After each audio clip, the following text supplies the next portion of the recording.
Veil of Ashes, Book 1, Chapter 4.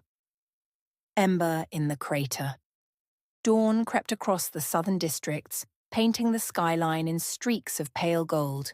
Towers shimmered with the first light of day, but the narrow lanes below remained unnaturally still. The usual noise of children chasing one another was absent, shutters stayed closed, and voices were hushed. A low hum rolled across the sky, steady, mechanical, and alien to the usual chorus of morning birds.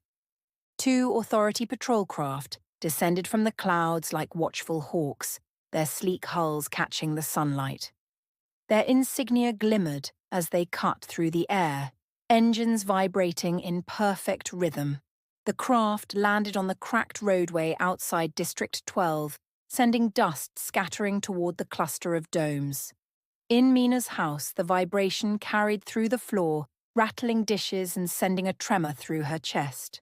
Mina stiffened, holding Sosen tighter against her shoulder. The sphere lay beside her, bronze light pulsing steadily, as though it recognized the approach. Io pressed his face against the narrow window slit, muttering under his breath with nervous energy. "They didn't even wait for the sun to clear the horizon," he said, voice dry with dread. "That means trouble, and it means trouble for us." Kofi hunched in the corner, hands clasped tightly, his knuckles pale. His eyes darted between Mina and the sphere, full of resentment and fear. "I told you this would happen. I told you no one can hide something like that forever. Now the whole district will pay the price for what landed in your dome." Amma tapped her staff firmly against the floor, drawing everyone's attention, her calm presence anchoring the room in defiance.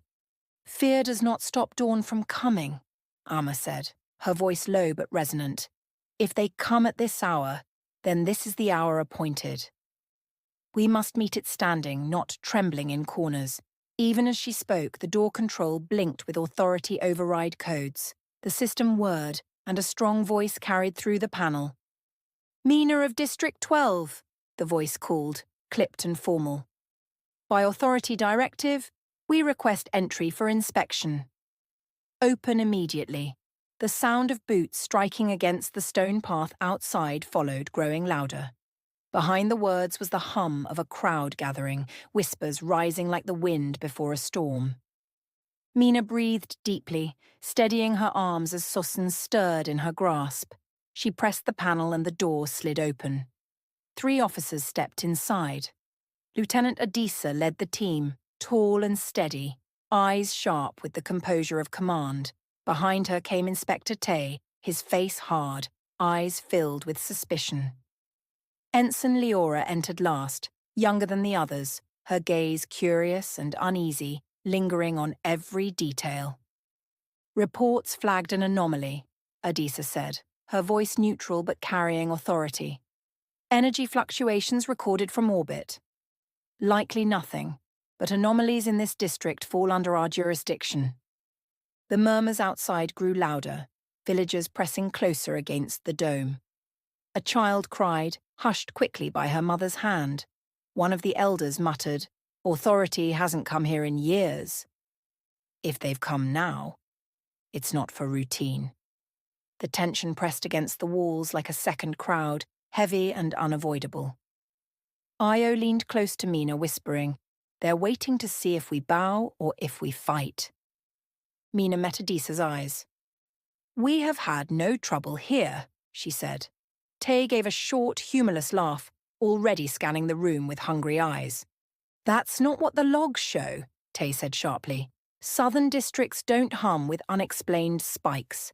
Something's here, and it's not listed in the Settlement Security Patrol records." From the street came shouts, sharp and quick. "We've lived through storms before, no one came then," someone yelled. Another voice answered, "This isn't storms, this is authority searching for excuses." The whispers turned to low arguments, anger sharpening their edge. Amma raised her staff slightly, calming gestures directed at the crowd, though even she could feel how close they were to breaking. Io lifted his hands in mock surrender, stepping closer to Mina. "Maybe somebody forgot to pay their power tithe," he said lightly, his words brittle with nervous humor. That's the only spike I can think of. Leora's lips twitched, as if she wanted to smile at the remark, but her composure held.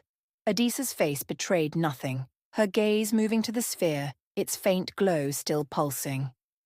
"We'll need to conduct a full sweep," Adisa said evenly. Her words felt like a blade, cutting the stillness in the room. Amma stepped forward, her robe brushing the stone floor, and raised her staff. "Scan your walls, your stones, your air if you must," she said. "But the child is not yours to measure. That is the line, and no officer of flesh or iron will cross it." Tay sneered at her defiance, nostrils flaring. "And what will you do, old woman, when that line you draw costs lives? Will you raise your stick while your neighbours burn?"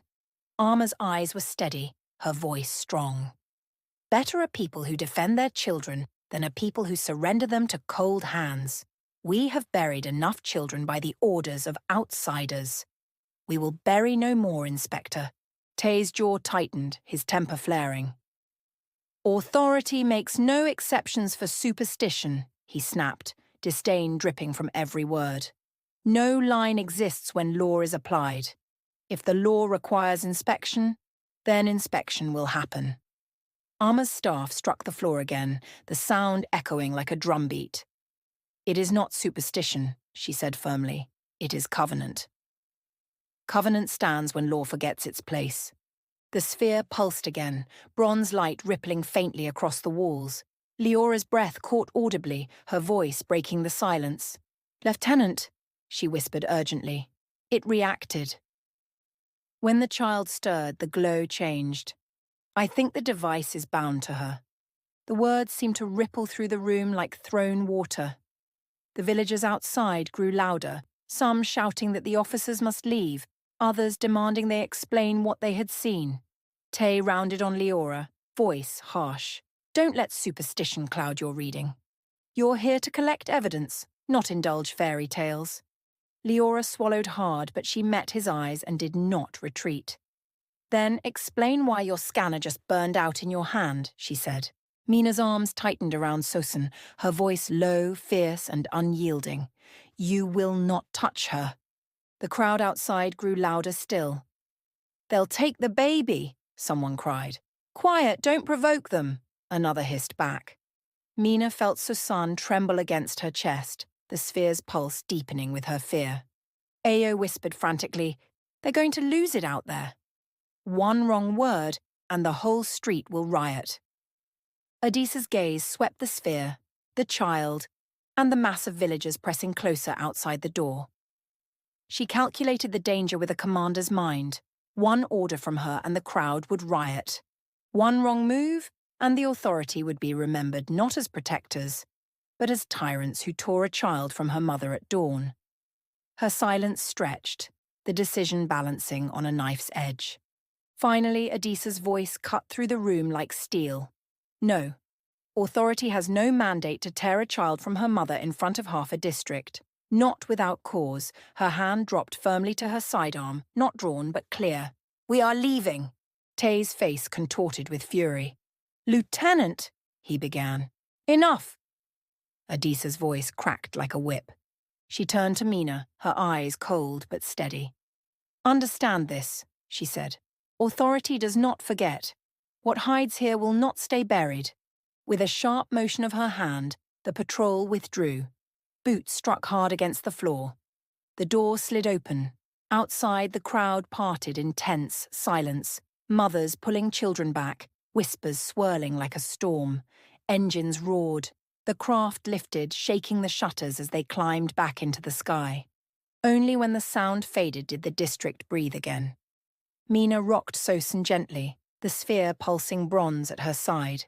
She whispered, voice trembling as though speaking to herself as much as the child. "They'll be back."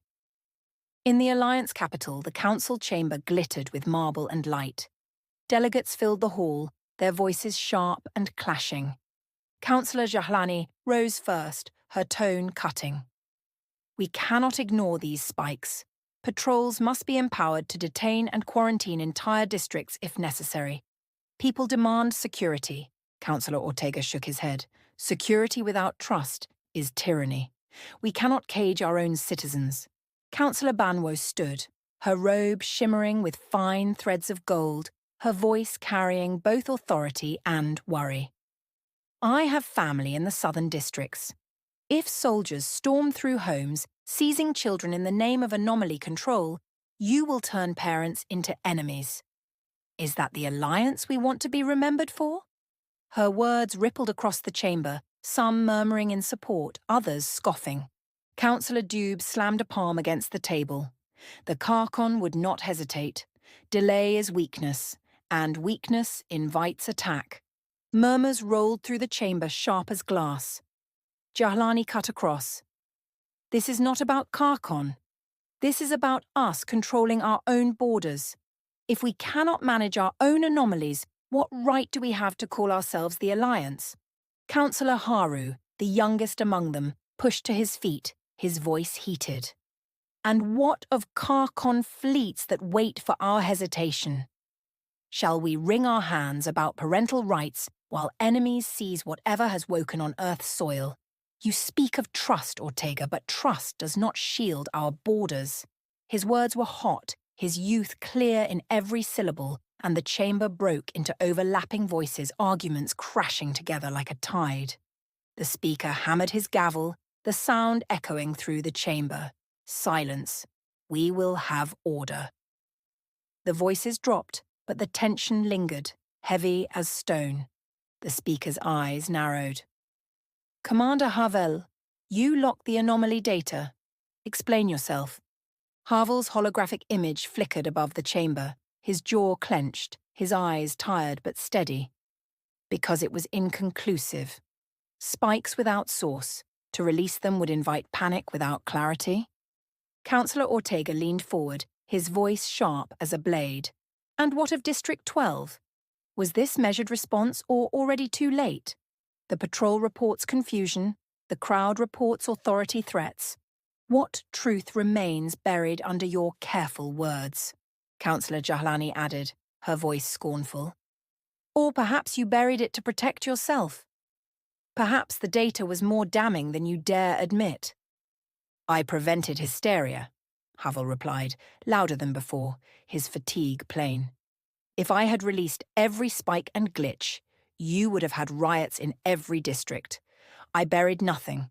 I chose to hold until I knew more. Councillor Banwo's voice cracked with emotion. And how long before waiting becomes complicity? How long before hesitation costs us more than panic would? Another elder councillor, white-haired and severe, struck the table. Havel plays politics with timing while the galaxy shifts beneath us. If Kaarkon learns of this before we act, it will be too late.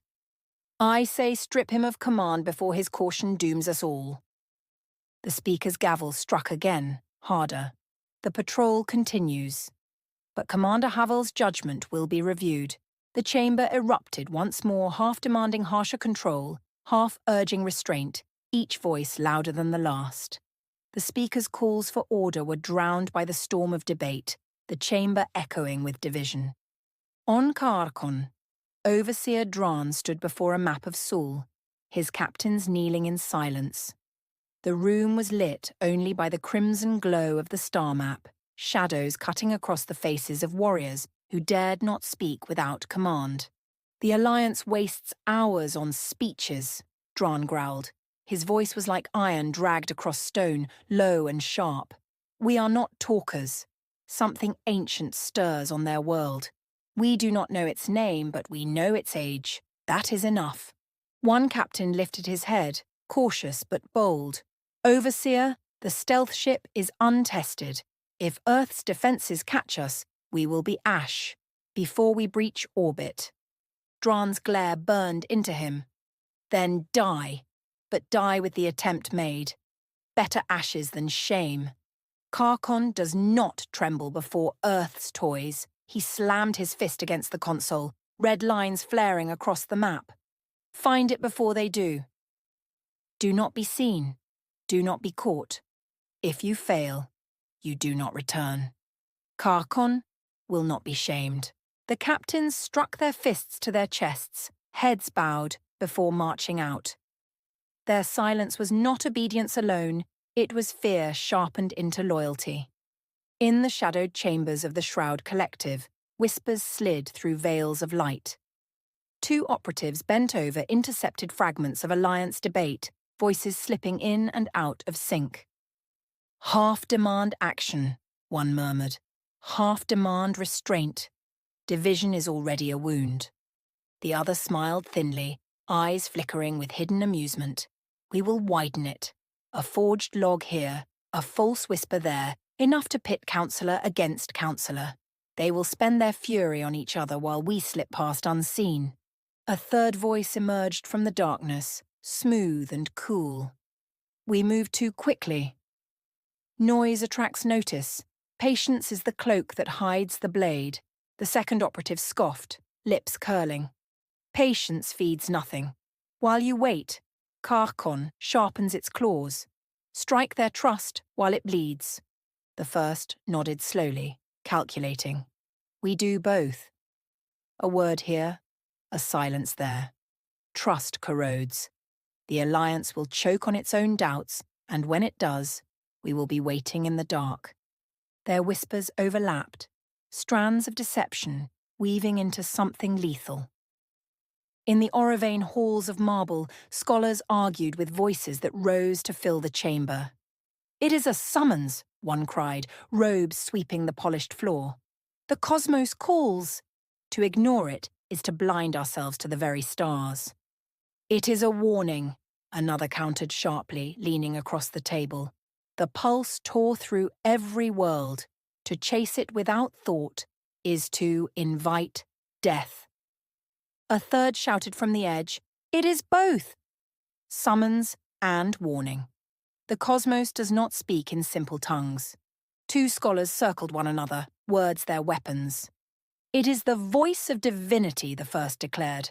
"To turn from it is heresy." His rival snarled back. "It is the scream of a dying star."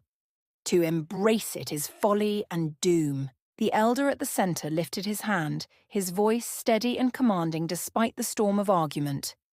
"Call it what you will, divinity or doom, but do not pretend it can be ignored. Power without meaning is still power, and someone will grasp it. Better us with wisdom than Kaarkon with hunger." The hall quieted only slightly, the arguments still buzzing like flies in the air. And in the endless dark the swarm stirred. The first voice was low, guttural, vibrating in hundreds of throats. Signal. Beating. Prey wakes. A second followed, higher and sharper, weaving into the first. Hunger rises. Hunger spreads. A third voice cut through, fragmented. Others circle. Too slow. Too weak. We feed first. The chorus swelled, voices overlapping until meaning blurred into rhythm. Feed. Feed first. Feed first. The thought spread like a fever through the hive, echoing across the void.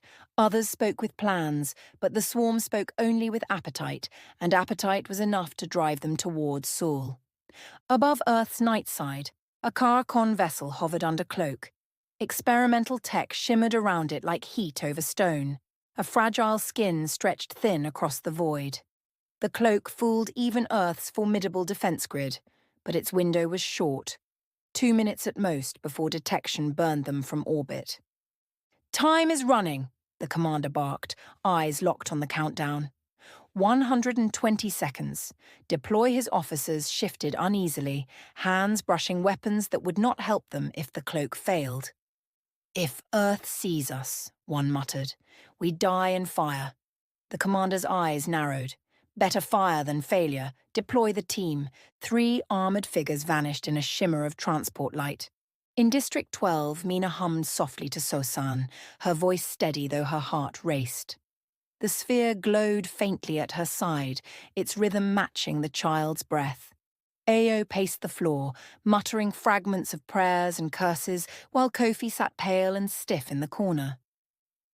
Arma dozed upright, staff across her knees though her hand never fully relaxed its grip. The locks on the door cracked open one by one, each sound sharp in the silence. The panels slid wide, and 3 armoured infiltrators stormed inside. Their black suits gleamed under the faint dome lights, helmets angular, their movements sharp and efficient like predators closing in on prey. "Secure the source," the leader rasped through his modulator. Their scanners swept the dome, light sliding over every surface until it froze on the sphere. They surged forward in formation, weapons rising. But the commotion woke Sosan. Her golden eyes opened slowly, lids glinting in the bronze glow. The sphere pulsed in time with her breath, the light deepening. All 3 helmets turned towards the child at once. "It's her," one rasped. "The signal is bound to her." They lunged. Mina rose, body between them and the cot. "You will not touch her." Amma's staff struck the floor with a crack like thunder. "This line you cannot cross." Ao hurled himself at one of the soldiers, fists flying in desperation. The infiltrator caught his arm and twisted, shoving him into the wall with brutal strength. "Frail," the soldier hissed, voice cold. "Not even worth the strike." Kofi stumbled forward next, hands balled into fists, though they shook. Another soldier shoved him aside like a doll, laughing harshly through the filter of his helmet. "This one trembles before we even touch him." Pathetic. Kofi hit the floor hard but scrambled back up, refusing to stay down, though terror filled his eyes. Mina braced as the leader closed the distance, gauntleted hand snapping out to grab her wrist. He slammed her back against the cot. Sozin pressed between them. The infant wailed, the sphere glowing brighter in response. The infiltrator leaned close, his cracked visor revealing ridged grey skin and metallic eyes beneath. "The child is ours," he rasped. Mina spat the words back through clenched teeth. "Over my body!" The sphere erupted. Bronze light blazed outward, searing the dome walls. The infiltrators staggered, armor sizzling. One visor split fully, the face beneath grimacing as smoke curled from the cracks. "Take her!" the leader roared. They regrouped, staggering but forcing themselves forward. Their gauntlets reached for the cot again. The sphere pulsed harder. Energy arced outward like lightning, slamming into their bodies. One screamed, the modulator turning it into static, his armor splitting along the seams.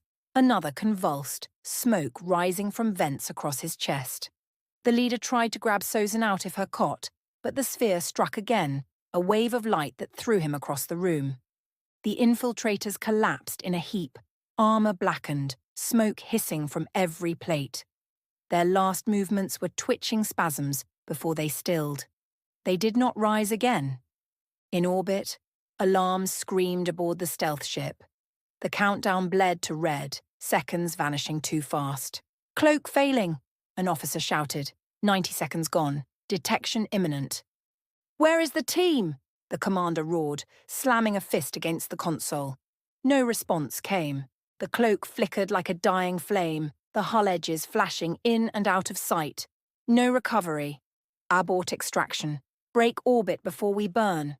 The ship tore away into the dark, cloak unraveling as it fled, leaving failure and silence in its wake. Inside the dome, silence pressed heavy. The air reeked of ozone and scorched metal. Sosan whimpered softly, and Mina held her tight, whispering to calm her even as her own hands shook. The sphere dimmed slowly, its glow settling into a steady thrum, like the heartbeat of something alive and watchful. Io groaned, rubbing his bruised shoulder, eyes wide with disbelief. They didn't just want the sphere. They came for her. They knew. Kofi leaned against the wall, trembling, voice barely audible. "Kaarkon, here, on Earth. If authority finds them, if they find this, they'll send armies. They'll never stop." Amma's eyes were shadowed with grief, but her voice was steady. "Then hide them. Do not hand the world proof. To speak it aloud would summon the flood." That night, under starlight, they carried the bodies into the hills beyond the district. The infiltrators' armor was blackened and cracked, their weight heavy as stone in the villagers' arms. Mina led the way, Sosan strapped to her chest, her face grim. Io dragged one corpse with stubborn determination, grunting curses between breaths. Kofi stumbled as he carried another by its scorched arm, his lips moving with whispered prayers. Armor walked behind them, staff tapping against the earth, her silence the heaviest burden of all. The digging was slow, the soil unyielding, each shovel scraped with a harsh ring in the stillness of night. None spoke at first, the silence filled only by the rasp of breath and the hiss of dirt sliding into piles. Finally, Io muttered, his voice sharp to mask his unease. "We should mark them. Even enemies deserve something, don't they? A rock, at least." Mina shook her head, her arms tightening around Sosen as the child shifted in her sling. "No markers, no names, nothing that draws eyes. They must vanish, or war will find us all." Her voice was iron, though her heart pounded with dread. Kofi's hands trembled as he lowered one armoured form into the shallow grave. He whispered a prayer under his breath, words half choked by fear. "Forgive us, even if you would not. Forgive us for burying without rites." His voice cracked as he shoveled dirt over the body, each motion slower than the last. Far off, on a ridge above the settlement, a villager had climbed in curiosity, drawn by the faint glow of lanterns in the hills. He watched the shadowed figures moving, heard the scrape of digging, but could not make out their purpose. Fear prickled along his skin. He turned back to his own dome without calling out, the secret weighing on him like a stone he dared not carry to others. When the last of the infiltrators was buried and the earth pressed flat, the group stood in silence. Mina bowed her head, whispering, "Let the soil swallow their memory. Let no eyes find them." Io rubbed his hands hard against his thighs, as though trying to scrub away the feel of the armoured corpse. Kofi sank to his knees for a moment, whispering a final prayer before rising unsteadily. Back at the dome, Mina was already preparing to leave. Sosan was wrapped tightly, the sphere bundled in cloth and tied against her chest.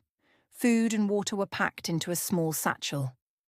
Io slung a bag across his back, a blade strapped at his side, though his hands trembled when he touched it. Kofi pulled a small cart, pale but resolved, his steps heavy, but committed. Amma stood by the door, her staff in hand. Mina turned to her, eyes pleading, "Come with us. Please. They will come again, and they will not stop. You can't stay here." Amma lifted her palm and laid it against Mina's cheek. Her touch was warm, her eyes steady. "I have stayed through famine, fire, and plague. My roots are deep, child. I do not run, but you must. You carry her, and through her you carry us all. The spirits walk with those who move, not those who cling." Mina's tears welled and fell, dampening the elder's hand. "I will carry your courage," she whispered. Amma nodded once, then stepped back, her silhouette framed by the faint glow of dawn rising beyond the dome. On the road, as they slipped quietly from the district, Kofi whispered to Io, his voice breaking, "I am no fighter. I should stay. I'll only slow you down." Io gave a bitter laugh, fear flashing in his eyes. "If you stay, you'll see them again, and you'll die screaming. Better to run with us, even if you stumble, than to wait here for Kaarkon's next strike." His words shook, but his resolve was firm. Kofi looked down at the road beneath his feet. His jaw tightened and he nodded once. "Then I run," he said simply. They slipped into the night, unseen but not unwatched, their shadows long against the starlit road. On Kaarkon's flagship, Overseer Dran's fist struck the railing as the report ended. The sound rang through the chamber like a war drum. "They touched it, and still they failed," he snarled. "Next time, send warriors who do not falter. The Alliance must not claim what stirs on that world. It belongs to Kaarkon, or to no one." His captains bowed low, none daring to speak. In orbit above Earth, Commander Havel sat alone in his chair, reading the coded message from Adisa. District compromised. Subject moved. Pursuit unwise. His hands tightened on the console until his knuckles whitened. To report what he suspected could ignite a war that the Alliance was not ready to fight. To bury it might end his career, or doom them all. He exhaled, the weight heavy in his chest. "Stars help me," he whispered, his voice meant for no one. "I do not know which choice will damn us more." Mina walked into the dark, each step heavier than the last. The sphere pulsed faintly against her chest, its glow hidden by cloth, its power thrumming like a storm contained. Sosan slept in her sling, her breath soft, her small weight anchoring Mina's resolve. Ahead lay roads unknown, dangers uncounted, enemies unseen. But for now they moved, and moving meant survival.